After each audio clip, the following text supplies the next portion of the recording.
See, it's not so hard, is it? So the atria are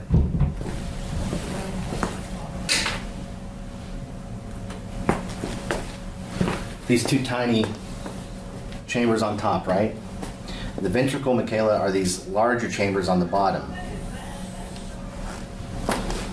Okay, so when blood comes in here, it simply needs to squeeze to pump it into this chamber. That's all the force it's got. It needs. But when this chamber pumps, where's it going to next, Amber? To the pulmonary. To the lungs, right? Yeah. So it needs a lot more force. It needs to be a little bit bigger chamber. And when it comes back into this one from the lungs, don't need much force, but just enough to get it down into here. Now this ventricle, where does blood ultimately go to after it leaves here? Aorta. To your body, basically, right? So it's a big workhorse. This is the left side of your heart. So that's why when you see congestive heart failure, this is the pump that wears out first. Those patients you got in the nursing home that are, or is it the hospital? Mm-hmm. That are having problems with return, okay? Well, let's back up. So let's say they have wet sounding cough because they have too much fluid. They got congestive heart failure. You're familiar with that, right? Mm-hmm. Sometimes they'll take diuretics to get that fluid off. Well, if fluid is backing up in my lungs, that means this pump isn't working well, because if it was emptying into here and then getting out to the body quick enough, there wouldn't be a buildup of fluid in the lungs. When this pump wears out, just think it beats 100,000 times a day, and that may be way off. It gets stretched and it gets enlarged and it gets overbuilt the more hard it has to work outside of its norm. But you get this chamber of growth, that muscle will become too thick, it won't be as elastic, and it won't pump as well. So when that happens, you get left-sided heart failure, you get buildup in the fluid, or buildup of fluid in the lungs. And so yeah, it's blood in there, but that blood, there's lots of fluid mixed in with blood, and it just ends up turning into pneumonia because it's just a bath for bacteria to grow in. Now right-sided heart failure means blood is going to be pulled up down here in the feet. Lots of swell, most of the time it does, not every time, because blood is being backed up right here. It's not being pushed out to the lungs. It's a little bit more rare than this one. Swollen feet can happen from either side, but I'm just trying to give you an idea of what's going on. Next time you hear a patient go, and it's a real wet cough, you know they got CHF, most likely this pump is failing, it's workhorse, this big left ventricle, okay? So sometimes that will help you remember what these pumps are doing. These are the big workhorses, the ventricles. This one right here, this bottom left, is the big pump workhorse that gets it out to your body, okay? We can take drugs that improve the ejection fraction of this, and they can measure it, and they can do all kinds of things. So, all right, keep studying that. Like I said, I would memorize the 12 things: 3 doors, 4 doors, 4 hallways, and 4 rooms, and then I would try to put them in order after that. And it's not that hard, because if you remember ventricles, you know you got a left and a right. If you remember atria, you know you got a left and a right. There's 4. That's it. You're done with the rooms. Okay? But I would be familiar with this paper. And you would fill it out correctly.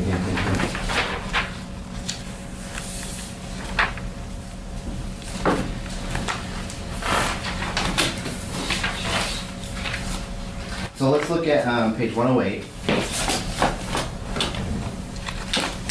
We've got our anatomy happening here still. Last time we talked about those what's the name of it? Pulmonary circulation, which what I just described to you, versus systemic circulation. We talked about some of the anatomy of the veins and the arteries. You got arteries, what's the next one that's lower than that? It's littler than a regular artery. It's arteriole, right? Then it turns into what? A vein. Before you get back to vein, it's gotta, remember you got that dense mesh Capillary. network, capillaries, right? Remember they're only, you can get as tiny as 1 cell at a time, can go through in 1 red blood cell. They're only made of that one layer called the tunica intima. And then they'll start emptying into bigger venules, and then ultimately veins and the superior vena cava back to the heart. Okay? This is your bread and butter. You're drawing blood. So, you should get to know this really well, okay? Well, our anatomy for our blood draw on our arm, one we're particularly interested in. Let's see, I'm going to do my pinky here and my thumb here. All right, this whole space that we've been drawing in, you can see my scar still right here, is called the AC, or antecubital.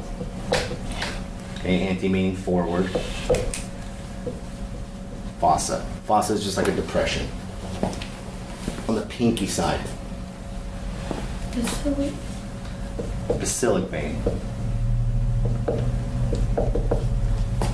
You know, blue marker out here. All right. So remember, we got anatomical position. Is it on the medial or the lateral side of the arm? Right, because my pinky's on the lateral side. If I turn my arm over, it's still lateral, remember? Okay, so any vein you feel over on this side is almost all the time going to be basilic. All right, the one on the outside is called cephalic, right?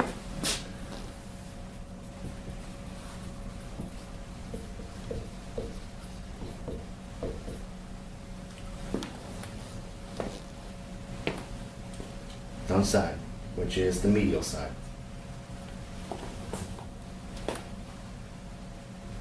And then that one in the middle, called the median, or the middle cubital.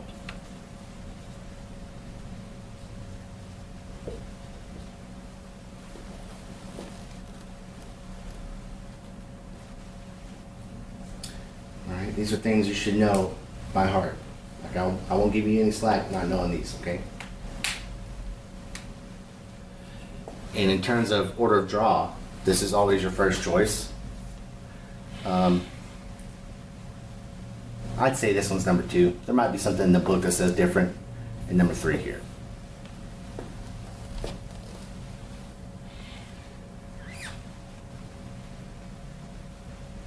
So you can look at your arm and go 1, 2, 3 in terms of priority.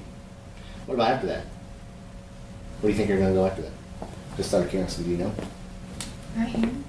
Yeah, the what aspect of the hand. Um, I won't pick on you today.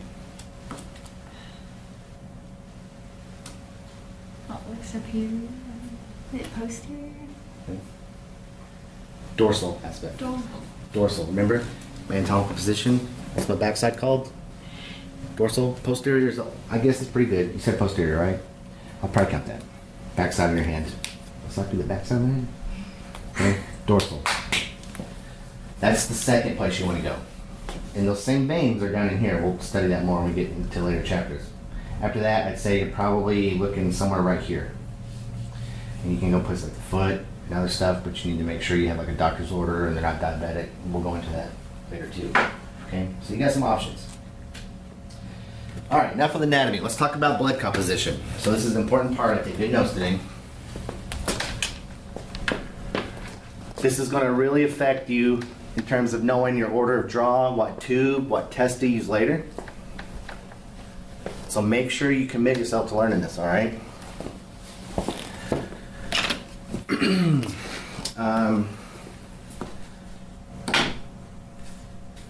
Why don't you read for me, Amber, if you don't mind, page 107 under blood there. An average adult has 5 to 6 liters of blood. Blood is composed of plasma, the fluid portion, and cellular components called the formed elements. Plasma constitutes 55% of the volume of blood. It is 90% water, with the rest made up of dissolved proteins, amino acids, gases, electrolytes, sugars, hormones, lipids, and vitamins, plus waste products such as urea destined for excretion. The most significant elements of plasma are albumin, a plasma protein responsible for osmotic pressure and transport of many types of molecules, the immunoglobulins or antibodies, which are important parts of the immune system, and fibrinogen, responsible for blood clotting. Other proteins include hormones such as insulin and transport proteins such as transferrin, which carries iron. Plasma also contains complement, a group of immune system proteins that, when activated, destroy target cells by puncturing their membranes. Electrolytes include the major ions of plasma, sodium and chloride, plus potassium, calcium, magnesium, bicarbonate, phosphate, and sulfate ions.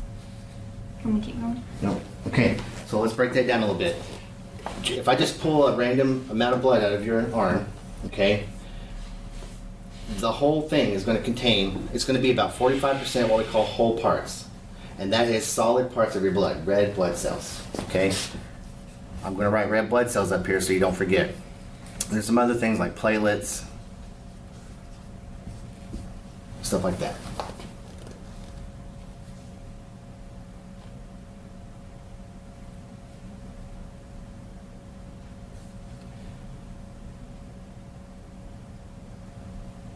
These are important numbers for you to know too. All right? It's about half and half, but there's 45 of whole parts.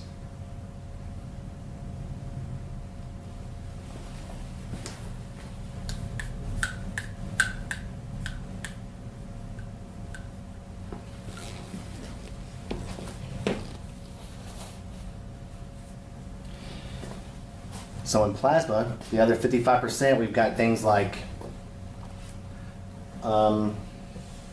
clotting factors, right? Is that what? Can you go back and find that in your paragraph? One of them was fibrinogen, right? Mm-hmm.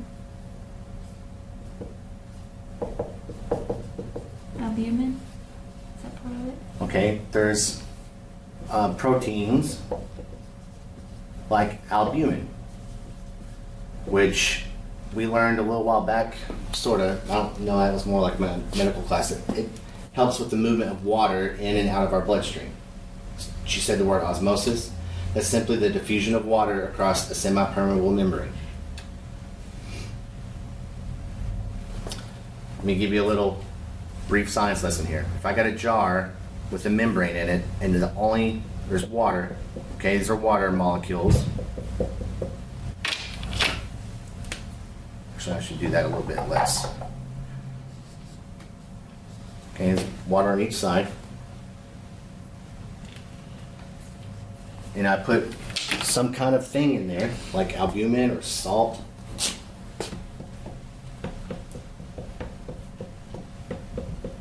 Okay? Water is going to move one direction or the other based on the concentration of these solutes, these things inside. And so albumin helps us to maintain water balance. It's just a protein. It's the same thing that's in like egg whites. Okay? It's a really neat protein. Your liver makes it. What else is in there?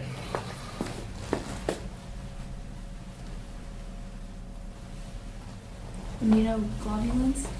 Okay, so stuff for our immune system, right? Not white blood cells, but like cell markers, antigens, things like that. Antibodies that's floating around that we've had from injections.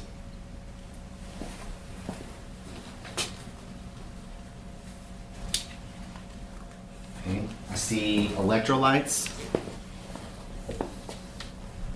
What's some of those electrolytes?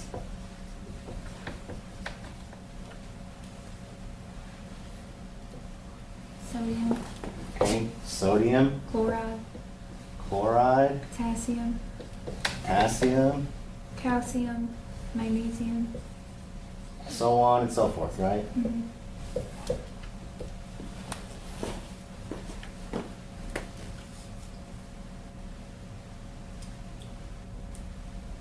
So if I want to get a sodium level on a patient, because they're taking sodium medication, they're on a diuretic, they're peeing so much, they're probably peeing out too much sodium, which can cause seizures if you're low in that.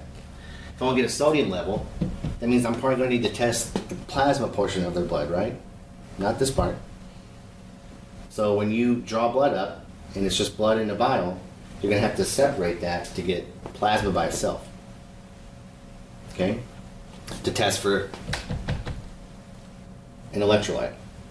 If you want to know what clotting factors are, we'll have to do something a little bit different, but you're going to ultimately start with plasma. Certain proteins, like is your kidney functioning right? Glucose. Anything else you can think of that your blood will float around and give you, hormones, whatever. It's going to be in this portion of the blood. Now, remember, this is 90% water.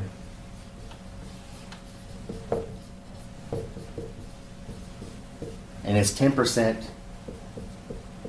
everything else that we've just named here.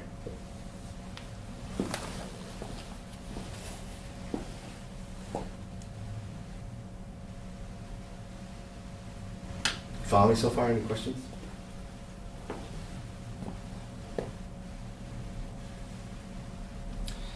Now, there's a little sliver in that vial picture on your book. It's like right here. And it's basically 1% of this, okay? That 1% is what we call a Buffy coat.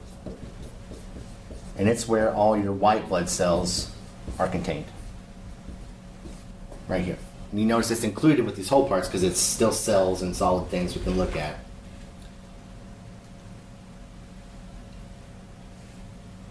So I could technically make this 44%, plus 1's 45, then you get 100 total right there.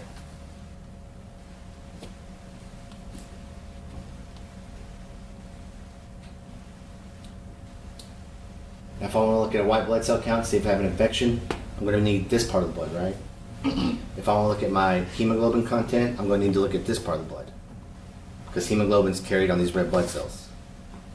If I want to look at, are these cells morphologically okay? Have they been formed correctly? Are they too old? Things like that. I'm going to look down here. Chemistry is up here. Hematology, study of heme, is down here. All right? The last thing you need to remember about this right now is that anytime you take plasma and you subtract the clotting factors from it, what you have left over is called serum. Forever and ever, amen. Plasma minus clotting factors is serum. Repeat after me. Plasma minus clotting factors is what? Serum. Plasma minus clotting factors is serum.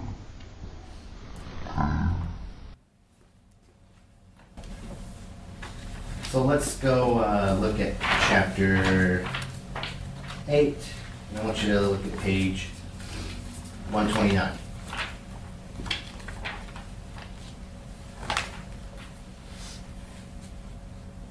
So if you look at the light blue right there, it says that test for coagulation test, which means how fast we can clot, right? It has a certain additive in it. And the specimen that you need to test it with is plasma.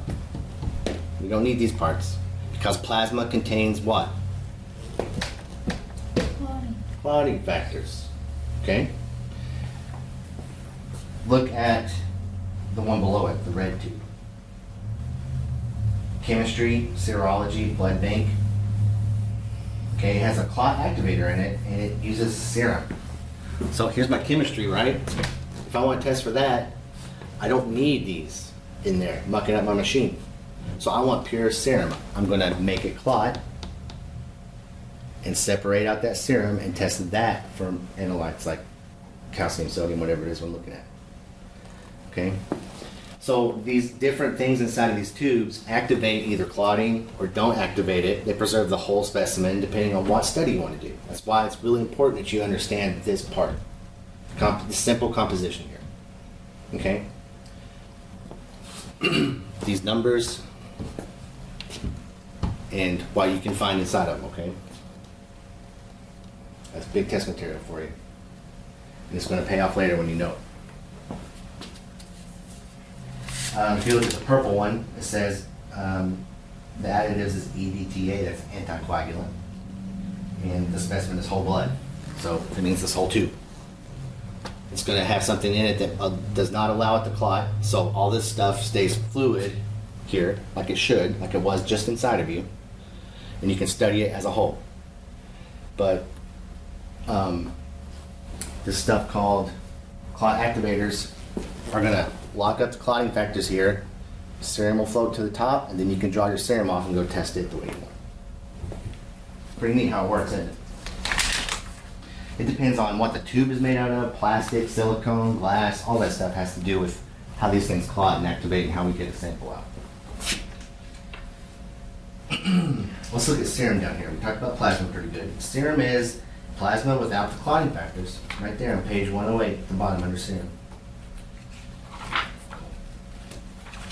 It's formed when a blood sample is collected in a glass or plastic container and has no additives, and it is induced to clot. A serum separator tube is used for this purpose. The conversion of fibrinogen and fibrin forms strands that trap all the cellular elements. And after clotting, the serum is separated from the clotting material by centrifugation, that spinning thing over there. A serum sample is used for many types of tests because clotting would interfere with the results. Serum samples are collected in tubes with a top that is one of these colors: orange, royal blue, red, gold, or tiger speckled. Let's go back to our page in chapter 8.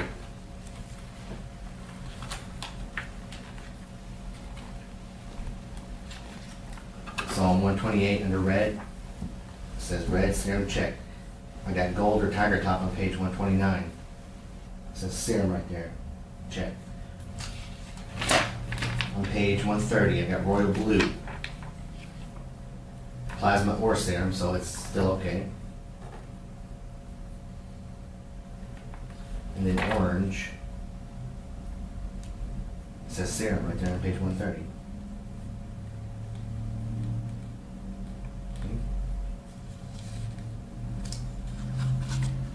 You getting that idea? Let me help drive this home for a second.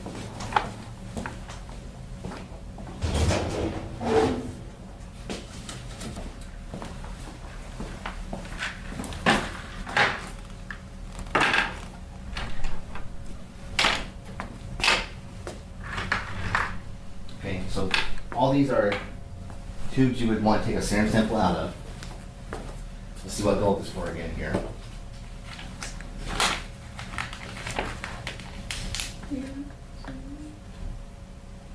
Mostly chemistry tests, infectious disease testing. Okay. And then red is mostly chemistry, serology, or blood bank. And tiger top is the same as the gold. So these are basically the same. Except one has this type of cap, one has this type of cap. But you notice these two have the gel inside, right? And then this red one doesn't. So I'll show this to the camera real quick.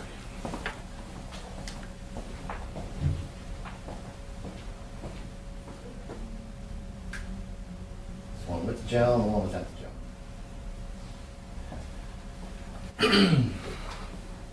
If I were to put blood in this tube, this red one without any additive in it, and I would set it on my bench top in my lab and go to work or go to lunch, when I came back, there would be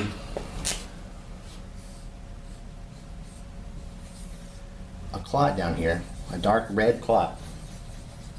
And there would be a straw-colored, I don't have yellow, but fluid on top. Looking at this, and looking at this clot with this clear straw-colored fluid on top, what type of fluid is that? Plasma or serum? Serum. Why? Because the clot is at the bottom. Right, because the clotting factors have been activated. They've bound up all these parts, made that mesh, those fibers, fibrinogen is activated, it's made that net like I talked about just there in their serum. They're all down here trapped, and the fluid has risen to the top. So that's serum. But sometimes that serum is not as pure as it could be. So we do the same thing here, or sometimes we need it faster than 30 minutes because that takes about 30 minutes to happen. So if we need a stat chemistry test, you know about those, right? Or we want a pure sample, we put it in this tube. All right, we can either let it clot or not clot, and we can spin it, and then this stuff will separate that serum and these clotting factors down here. It is heavier, the red blood cells are heavier than this, but it's not heavier than the serum. So when you spin it at that high speed, it won't go any further down than this. It'll stay right in the middle and it'll form a perfect separation between. And so now there's no stray red blood cells up in here mucking up this sample. It's just pure serum. And we can take that off, go do a stat chemistry test. or go do other tests that we need, immunology and stuff like that. Okay. So that's what that stuff is in there. This is like, you're going to come back to this time and time and time again for order drawing, testing these things.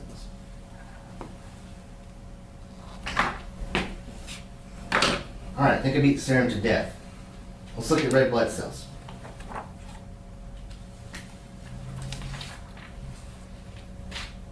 I'm sorry, on page 107, I missed a big important fact for you there.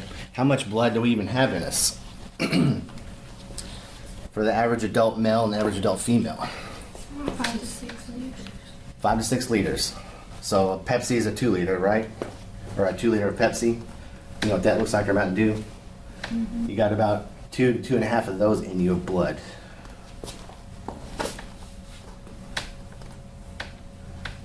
Depends on your weight, your height, and your sex, but generally men have a little bit more than women. Okay, flip back over and look at this right here. Red blood cells. We're going to go through a couple of these cells and look at them. So at the top of 109 it says formed elements constitute 45% of blood volume, 99% are red blood cells. So that is talking about my jar, how I had 1% and 44% here. If I just looked at this whole thing, that would be 99 and that would be 1. 100% of just this section is what it's talking about. I may not have had to explain that to y'all, but it means there's a lot more red blood cells than our white blood cells in our body. All blood cells are formed in the bone marrow from cell division of stem cells. What's that word called? Formation of blood.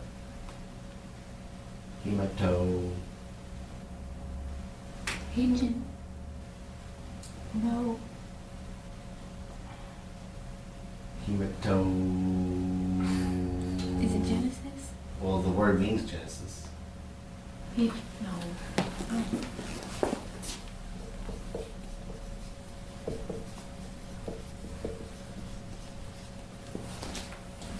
Remember that? Yep. Anyways, I'm going to take your time, Caleb. Yeah. Hematopoiesis. So let's look at red blood cells. They carry hemoglobin. That's one of their main jobs. Red blood cells, aka erythrocytes. This means cell, and this means red. You get erythema of your skin, you get red skin. Okay? You should know this word, and you should know that it's a red blood cell. Read about for me. Read about it right there for me. Where at? Under, Read this? yeah. Okay. Red blood cells carry hemoglobin, the iron-containing oxygen transport protein that gives blood its red color. There are 5 million red blood cells in a microliter of whole blood, and a red blood cell initially contains a cell nucleus, but this is expelled shortly after formation, at which stage red blood cell is known as reticulite. Reticulate. The reticulite count, a common laboratory test, provides the physician an indirect measure of how well the bone marrow is producing red blood cells. Once released into the peripheral circulation within a day or two, it matures into an erythrocyte. Okay. So, the carry hemoglobin, there's about 5 million of them in 1 microliter. How small is a microliter? It's got a 10 to the negative 6, right? So, if this is 1 liter here, 1 with some zeros beside it, if we went to the other side, 1, 2, 3, 4, 5, 6.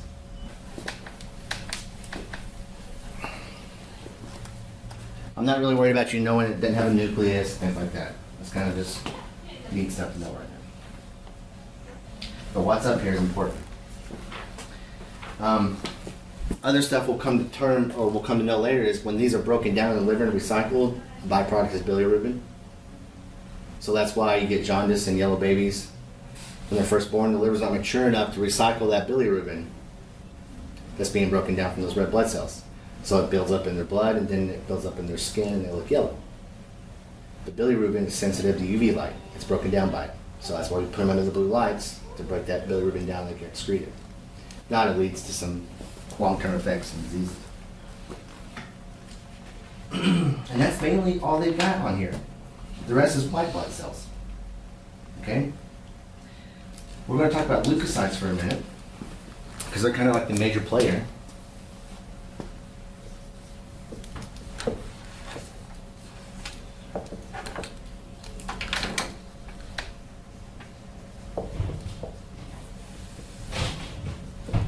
And this simply means sites that are white.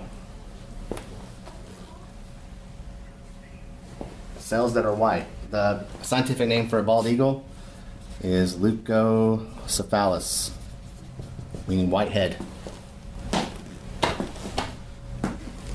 So we got white cells up here. Read under right there and tell me, let's listen for how many are found in the microliter of that. White blood cells or leukocytes protect the body against infection. White blood cells are produced in bone marrow and lymph nodes and undergo complex maturation process, which may involve the thymus and other organs. There are 5,000 to 10,000 white blood cells in 1 Microliter. microliter of whole blood.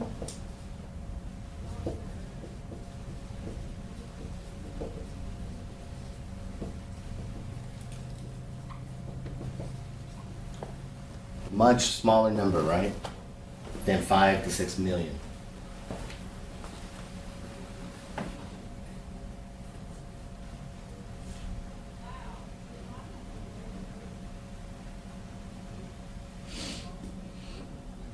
Okay, so that should tell us if we have a normal white blood cell count of about 11,000 for people, if we start seeing 15, 20, 50,000, then there's a real issue going on. And you can break these down into all kinds of different types. There's granulocytes, macrophages,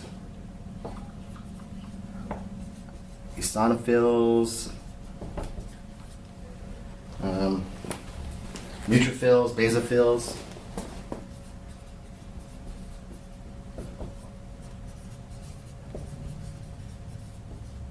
Some of these have like a horseshoe-shaped nucleus, which is kind of neat. There's DNA is in there. Right now, I just want you to know, with white blood cells, they're in much smaller numbers, and there's all different kinds of them. Okay.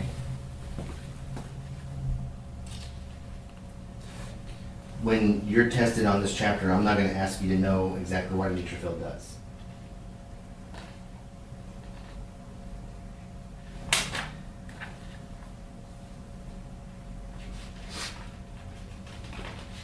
Monocytes.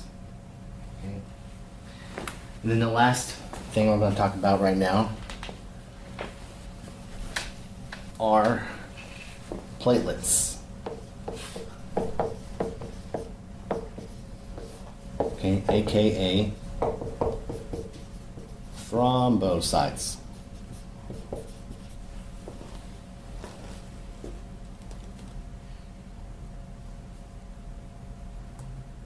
Has anybody ever heard the term of a deep vein thrombosis? It means clot. So if I have a clotting cell, thrombocyte, right? That's what a platelet is. People always forget in my classes, no matter how much I drill it into them, that a platelet is also called a thrombocyte. So don't be that person, all right? Get that point. Thrombocyte, leukocyte, erythrocytes. All right? So how many of those we got floating around in a microliter? Let's look here. I think it's going to be more or less than white blood cells, Michaela. More. Okay. Platelets are created in the bone marrow from these other cells, which we're not going to worry about right now. They package and release them in circulation. They are also called thrombocytes. Platelets are not actually cells. They are simply membrane-bound packets of cytoplasm. Platelets play a critical role in blood coagulation. Every 1 microliter contains about 200,000.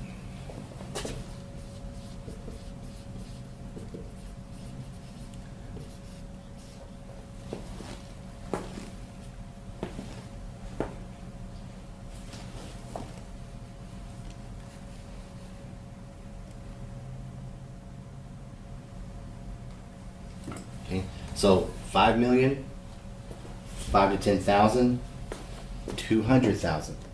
Get those numbers dedicated to memory, okay? We need to know normal levels of people and what we expect from humans when we draw the blood. 9 to 12 days for circulation. It's okay. All right, the next thing I'm going to do is kind of a big thing. Platelet phase, like our coagulation. And so, I might, let's take a 5-minute break. You want some coffee or something? I've got a drink with me. You want 5 Hour Energy? I got one. Oh, no. Take a 5-minute break and then we will come back. Plasma minus clotting factors